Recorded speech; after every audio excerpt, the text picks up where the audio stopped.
It wasn't supposed to move. The scans showed a dead structure. No power, no emissions, no internal activity. Just another ancient wreck buried beneath kilometers of compacted desert stone. But as I approached, it opened. Not violently, not suddenly, slowly, like it had been waiting. The sand around the structure began to slide downward in thin streams, cascading into a perfectly circular seam that hadn't existed on my scanners. Plates shifted inward with impossible precision, revealing a hollow interior filled with darkness, so complete it seemed to swallow the sunlight itself. I froze. My suit diagnostics remained calm. No radiation spike, no heat bloom, no energy signature. And yet, the structure had responded directly to my presence. Not to my tools, not to my scans. To me. My visor flickered. For 0.2 seconds. A system interference warning appeared, then vanished. I stepped closer. The metal surface didn't look manufactured. It looked grown, smooth in some places, fractured in others. Veins of dark material ran beneath the surface like fossilized arteries. Ancient, silent, watching. The opening was now wide enough to enter. My mission parameters were clear. Locate salvageable technology, document, restore if possible. This was beyond salvage. This was first contact with something that had survived longer than human civilization itself. I should have reported it immediately. I should have waited for authorization. I didn't, because buried beneath centuries of sand, I just found something that was waking up, and I was standing at its door. If you want to see what happens when human hands touch something that was never meant to be found, make sure to subscribe, like, and comment. The temperature dropped the moment I crossed the threshold. Not gradually, instantly. My suit compensated, adjusting internal heating, but the sensors weren't reading cold in the normal sense. This wasn't environmental. It was localized, intentional. The darkness inside wasn't empty. It was structured. My visor enhanced the image. Layers of curved architecture extended inward, forming concentric corridors that spiraled toward a central axis. No wires, no visible power sources, no mechanical joints, just seamless, continuous surfaces. The walls weren't damaged. They weren't corroded. They were intact, preserved, waiting. My boots touched the interior floor. No dust. Outside, the ship had been buried under kilometers of sediment. Inside, the surface was perfectly clean, not even microscopic particles. That's when I realized something impossible. This place wasn't abandoned. It had been maintained. A faint vibration traveled through the floor. Subtle, rhythmic, not random. A pulse. My suit registered it as structural resonance. But it wasn't coming from damage or stress. It was consistent, stable, like a heartbeat. I turned slowly, scanning the curved interior. That's when the entrance behind me moved. Not closing, adjusting. The aperture narrowed slightly, regulating the amount of external light entering the chamber. It wasn't sealing me in. It was optimizing the environment. For me, my breathing slowed. This structure wasn't just active. It was responsive, and it knew I was here. I stood still. The structure stood still with me. No movement, no vibration, no sound, just silence. I lifted my right hand. Slowly, carefully, the wall in front of me changed. Not physically, not in a way that displaced matter, but the surface shifted. Subtle patterns formed beneath the material, like liquid geometry flowing under frozen glass. It was reacting, not randomly, precisely. I lowered my hand. The pattern slowed, then stopped. I repeated the motion. The response was faster this time. The structure was adapting. My suit recorded everything. Microsecond response times. Perfect correlation between my motion and structural activity. This wasn't passive machinery. This was an active system observing input, learning behavior. I took a single step forward. The floor beneath my boot hardened. Not visibly, but my suit registered the change in density. The material had reinforced itself exactly where I applied pressure. Another step. Same response. Every movement I made, the structure adjusted to accommodate it. Not just supporting me, optimizing for me. I stopped moving. The system stopped adjusting. It waited. The realization settled in slowly. This structure wasn't simply reacting. It was studying me, building a model, predicting what I would do next. I hadn't activated it with tools. I hadn't repaired it. I had introduced something else, a variable it had never encountered before. Myself. My suit detected it before I felt it. A signal. Faint. Structured. Origin. Deeper inside the ship. Not a broadcast. Not electromagnetic in any conventional sense. It wasn't radiating outward. It was traveling through the structure itself, like a nervous system transmitting information along hidden pathways. I turned toward the inner corridor. The curved passage spiraled downward, disappearing into darkness. No doors, no videos, just an open path, an invitation, or a test. I hesitated, not out of fear, out of awareness. Every step I had taken so far had triggered adaptation. Every movement had been observed, analyzed, integrated. If I went deeper, the system would learn more. I stepped forward anyway. The vibration beneath my feet intensified slightly. Still stable, still controlled. The walls shifted again. This time, faint lines of dim blue light appeared along the surfaces, tracing pathways deeper into the structure. Not bright enough to illuminate fully, just enough to guide. It wasn't random. It was showing me where to go. My visor began receiving interference again. Symbols flickered briefly across the display. Not part of my suit. Not part of any human system. The ship was attempting communication, but it didn't use language. It used response, adaptation, behavior. The deeper I walked, the more precise the adjustments became. The floor density matched my exact weight distribution. The temperature stabilized perfectly within my suit's optimal operating range. Even the air pressure, though irrelevant in my sealed environment, was being regulated. It was creating conditions specifically for me. No wasted energy. No inefficiency. This was not a damaged vessel. This was a functioning system that had been waiting in silence. Waiting for input. Waiting for interaction. Waiting for an operator. The corridor opened into a massive vertical chamber. I stopped immediately. At the center, suspended in open space, was a structure unlike anything I had ever seen. It wasn't mechanical. It wasn't biological. It was both. A floating sphere, roughly 10 meters in diameter. Its surface constantly shifted, layers sliding over each other, plates folding, unfolding, realigning, not randomly, with purpose. The motion was slow, precise, controlled. Thin streams of faint blue light flowed across its surface like veins. Energy circulating through something that was never meant to be static. My suit scanners tried to analyze it. Failed. Material classification. Unknown. Energy output. Fluctuating but stable. Structural integrity. Perfect. Perfect. This was the heart of a ship. The core. Not destroyed. Not inactive. Waiting. As I stepped closer, the entire chamber responded. The floor beneath me softened slightly, adjusting to absorb impact and reduce vibration. The walls dimmed further, isolating the sphere as the central focus.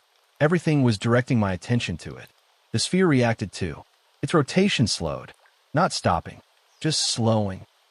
Acknowledging presence. My presence. A low-frequency vibration filled the chamber. Barely audible. More felt than heard. My suit translated it as structural resonance. But instinctively, I knew it was something else. Recognition. Not emotional. Not conscious in the human sense. Functional recognition. The system had detected a compatible external entity. Me. A panel formed on the sphere's surface. Not opening violently. Not breaking apart. Separating smoothly. Revealing a hollow section inside. A space shaped with exact precision. Not random. Not decorative. A space shaped like it was meant for something very specific. Something human. I didn't move at first. Every instinct told me to stay where I was. This was no longer salvage. This was contact. The hollow section inside the sphere extended outward slowly. Mechanical structures forming a circular platform. Smooth. Seamless. It stopped exactly 1 meter from me. Waiting. My suit began receiving signal bursts. Not hostile. Not damaging. Structured. Intentional. Data packets were being transmitted directly into my suit's external sensors. The suit couldn't decode them, but it recognized the format. Interface protocol. This wasn't a trap. This was an invitation. My breathing became slower. Controlled. I stepped forward. The closer I got, the stronger the vibration became. Not louder. More precise. Like alignment. The platform adjusted its height automatically, matching my exact center of mass. Matching my posture. Matching me. This system wasn't guessing. It was measuring. Learning in real time. Adapting. When I stepped onto the platform, it responded instantly. The surface beneath my boots hardened, locking position without restricting movement. Thin structures emerged around me. Not touching. Positioning. Scanning. My suit display flooded with warnings. Unknown field detected. Neural proximity interface. Automatic defenses. None. None. It wasn't forcing anything. It was waiting for consent. The sphere's inner surface began to glow. Soft blue light. Pulsing slowly. Matching my heart rate. I hadn't told it my heart rate. It had measured it. Matched it. Synced to it. This wasn't a machine trying to control me. This was a system trying to connect. A final structure extended forward, stopping just centimeters from my helmet. It didn't touch. It didn't need to. My suit froze. Not from malfunction. From compatibility. A single message appeared on my visor. Not in alien symbols. Not in unknown code. In my own language. Ready. I froze completely, not because I was afraid, but because somewhere deep inside me, beneath the training and the protocols and the endless hours of salvage work in silent, dead places, I understood that this moment was irreversible, that whatever happened next would permanently change my relationship with the unknown, with this machine, and possibly with myself.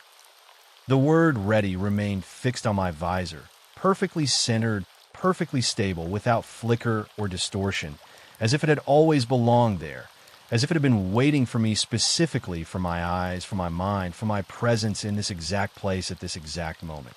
My suit did not generate the message. I verified the signal origin instantly. External.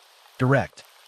The sphere was communicating without using any of my systems as intermediaries, bypassing the hardware entirely and interacting with the interface layer itself. Something no salvage technology had ever done before, something no known construct should have been capable of without invasive integration or physical connection. Yet nothing touched me. Nothing forced entry. It was asking, waiting, offering. My breathing slowed involuntarily as the blue light inside the sphere adjusted again, becoming softer, warmer, shifting in subtle pulses that mirrored the rhythm of my nervous system, synchronizing not just with my heart, but with the micro variations between beats, with the tiny fluctuations that revealed stress, hesitation, awareness. It wasn't reading my body. It was reading my state and responding to it. I lifted my hand slowly, cautiously, unsure of what I was even reaching for, because there was no surface to touch, no console, no physical interface, only empty space and the silent, patient presence of something that clearly understood interaction far beyond mechanical input. The moment my hand stopped moving, the sphere reacted. Not dramatically, not violently, precisely. The light shifted frequency, and suddenly, my visor filled with images that were not coming from my cameras. They were coming from it, not transmitted like video, reconstructed, memories, stars forming inside collapsing gas clouds, massive stellar furnaces igniting in darkness, structures assembling in orbit around newborn suns, enormous constructs drifting silently through ancient systems long before human civilization had even formed its first tools, long before Earth itself had stabilized. I wasn't seeing recordings. I was seeing perspective. It's perspective, not observing history, remembering it.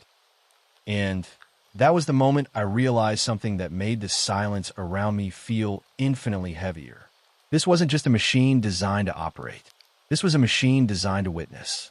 And it had been alone for a very, very long time. It wasn't showing me these things to impress me. It was showing me because I had asked the question without speaking it. Why are you here? And this was its answer. Not in words. In truth.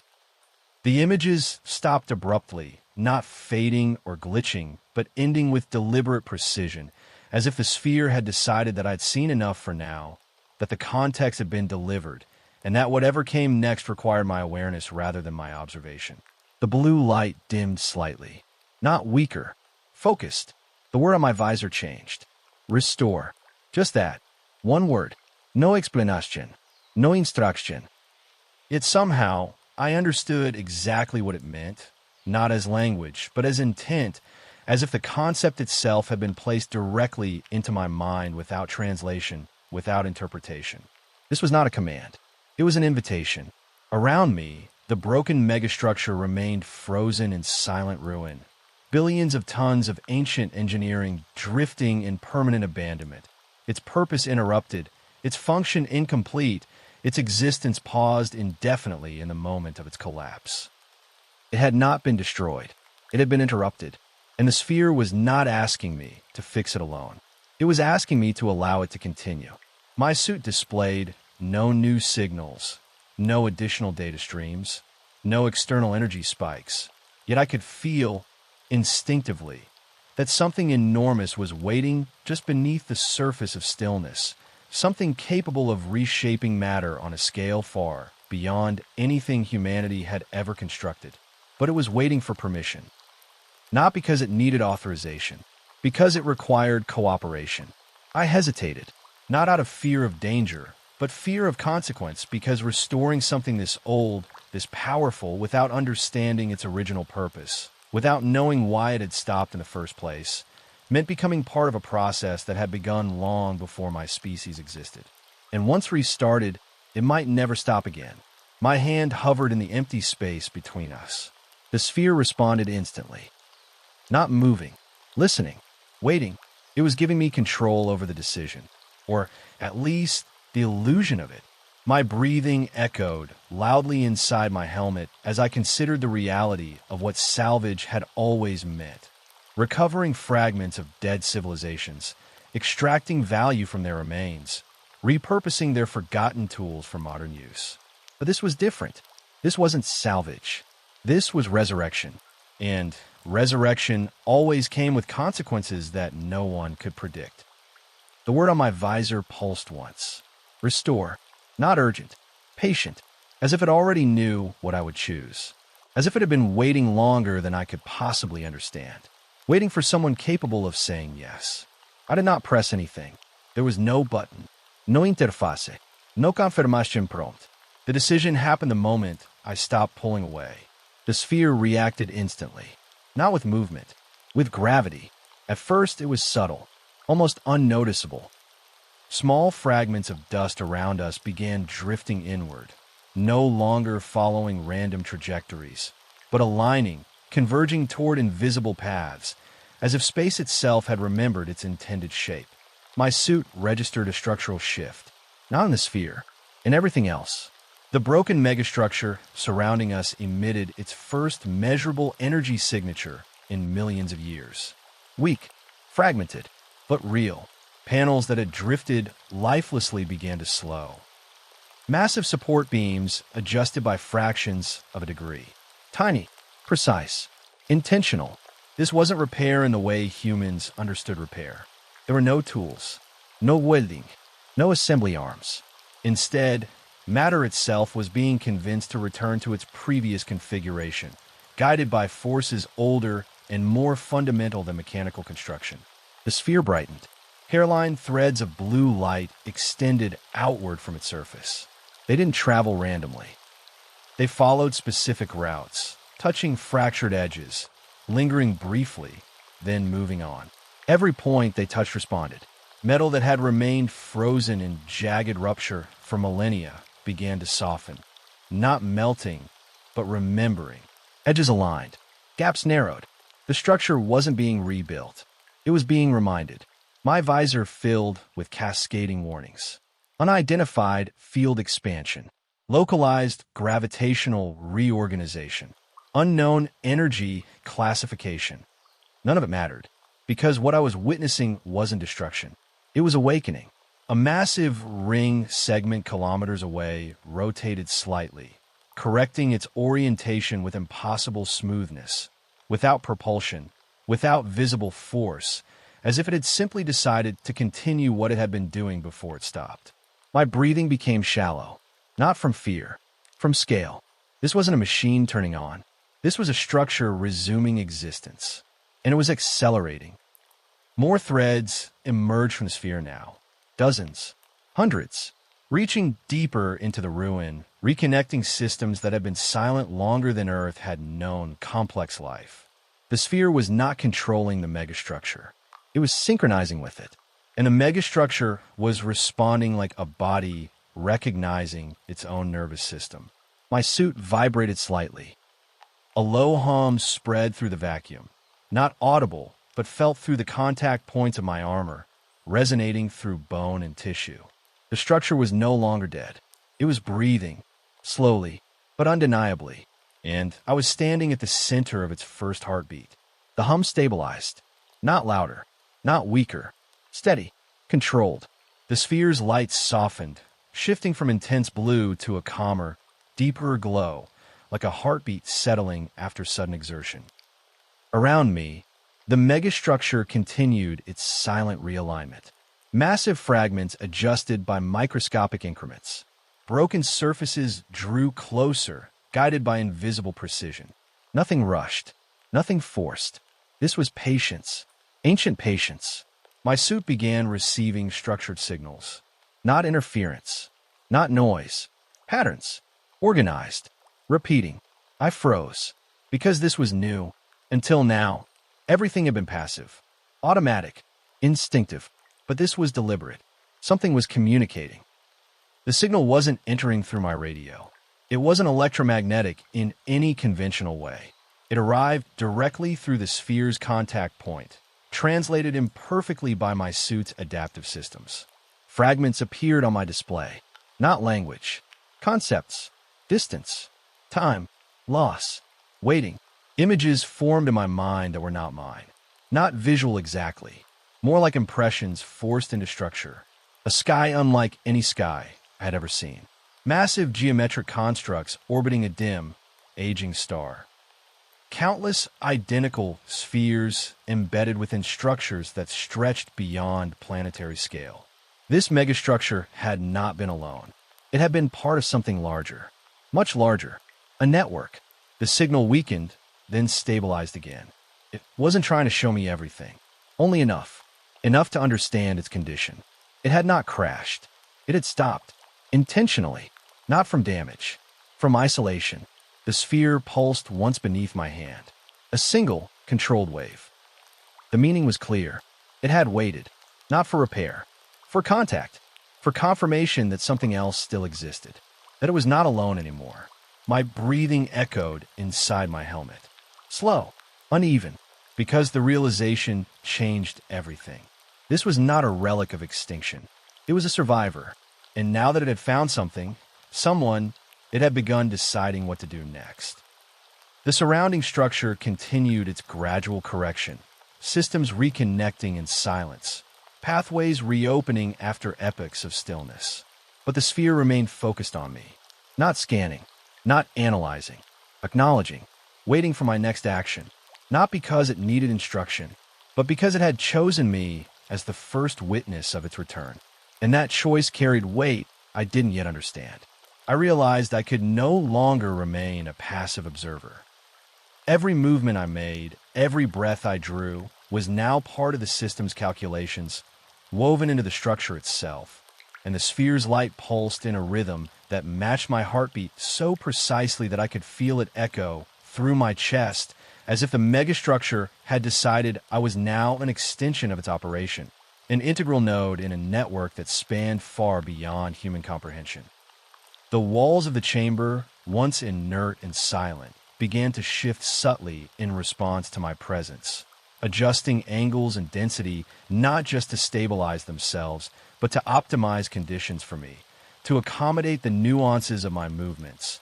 And I felt an almost overwhelming awareness that this was no longer salvage, no longer repair, but emerging a synchronization where my decisions, my hesitation, my instincts were being absorbed into the vessel's logic, shaping its every motion and response.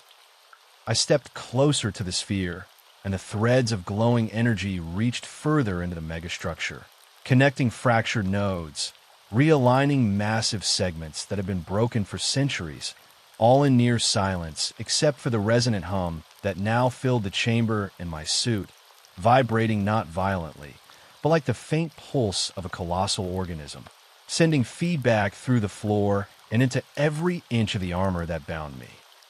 As I extended my hand toward the hollow section inside the sphere once more, the light responded with intricate patterns, twisting and folding in ways that suggested cognition rather than programming, and I understood that the alien vessel was no longer merely a machine. It was a system capable of anticipation, of decision-making, of interacting with a human in a partnership that demanded responsibility, focus, and precision, transforming what should have been a salvage mission into something far beyond anything I had prepared for. I felt the gravity in the chamber fluctuate imperceptibly, the alignment of fragments outside the sphere adjusting in tandem with my motions. The ship itself somehow integrating my mass, my energy, my presence into its internal balance. And I realized that every step I took, every gesture, every moment of hesitation was simultaneously measured, cataloged, and incorporated, effectively making me a living component of a system that had survived millennia in perfect solitude until now. The realization was staggering. I was no longer simply a human operator working on a dormant alien vessel. I was part of its operation, an essential variable in maintaining equilibrium. And stepping away even slightly risked destabilizing everything, triggering failures that would cascade outward, affecting the planet itself, the desert I had crossed, the buried architecture that now hummed with renewed life.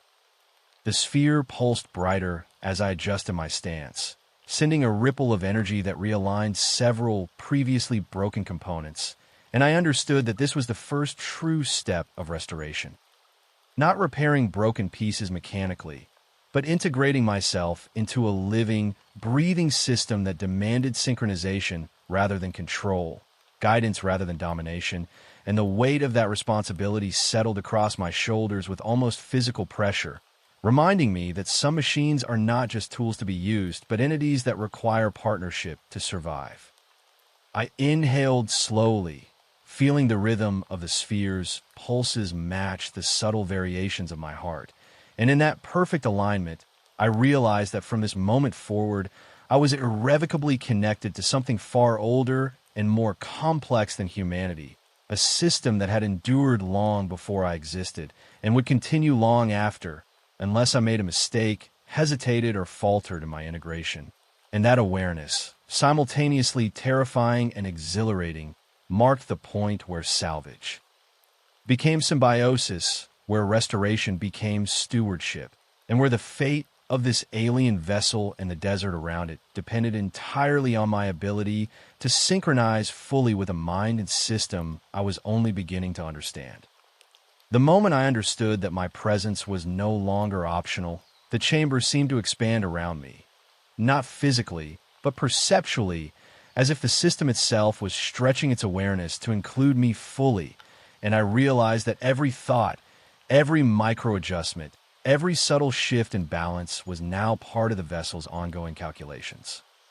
The sphere's light pulsed steadily, more intricate now, flowing in patterns that no algorithm I knew could replicate, and I sensed that it was actively predicting my movements before I even made them, adjusting internal systems across the vast megastructure in response to intentions I hadn't yet committed to action. The sheer scale of its awareness, its integration with both the structure and the desert outside, was overwhelming, but instead of paralyzing me, it demanded focus, precision, and the willingness to become part of something far greater than myself. I stepped fully onto the central platform, feeling the subtle compliance beneath my boots as the alien material compensated for my weight, my stance, my every micromotion, and I realized that the megastructure had not simply survived alone for centuries. It had been waiting for this moment, for someone capable of becoming a true operator, someone whose presence, could harmonize with its own internal logic to resume the function it had been designed for. The threads of energy connecting the sphere to the surrounding broken structures intensified, flowing outward like veins of light, reconnecting fractured segments, aligning massive components with millimeter precision. And I understood that my integration had not just restarted dormant systems, it had awakened the vessel's full operational capacity. And the consequences of my decisions would ripple outward across the desert, across the planetary crust, possibly affecting the environment in ways I could not yet measure. I raised my hand toward the sphere, and it responded immediately, guiding my movements, not controlling them, but amplifying their effect through a feedback loop that synchronized my intent with its execution. And in that moment, I became both observer and participant, human and system, a single node within a living network that had endured millennia, a system now dependent on my awareness, my judgment, and my ability to act in concert with forces far beyond my comprehension. Every warning from my suit faded as the system assumed responsibility for stability, and yet the gravity of my role pressed down with unrelenting clarity. Leaving or hesitating could trigger cascading failures, misalignment, collapse. Restoration was no longer a task. It was stewardship, full-time, continuous, irrevocable, and I realized that this partnership demanded every ounce of focus, every instinct honed through years of salvage, because I had not merely found the ship. I had become its operator, its living component, and the fate of the structure, the desert, and the balance it maintained rested entirely on me. The sphere pulsed one final time, synchronized perfectly with my heartbeat, and I knew that there was no separation possible. The vessel had integrated me completely, and in doing so, it had awakened not just itself, but me, to responsibility, to scale, to a stewardship I had never imagined. And as the structure hummed in resonance, the desert itself seemed to acknowledge my presence, the sand aligning subtly, the air stabilizing, the planet responding to the union of human and alien system. And I finally understood that salvage was never about taking control. It was about trust, about integration, about becoming part of something larger than comprehension, something older than humanity. And as I exhaled slowly, the pulse of the sphere matched mine exactly, a reminder and a promise. The responsibility was mine, permanent and irrevocable, but so too was the connection, the understanding, and the extraordinary privilege of standing at the heart of a system that had waited for me to awaken it. And in that silence, filled with resonance and light, I accepted it fully.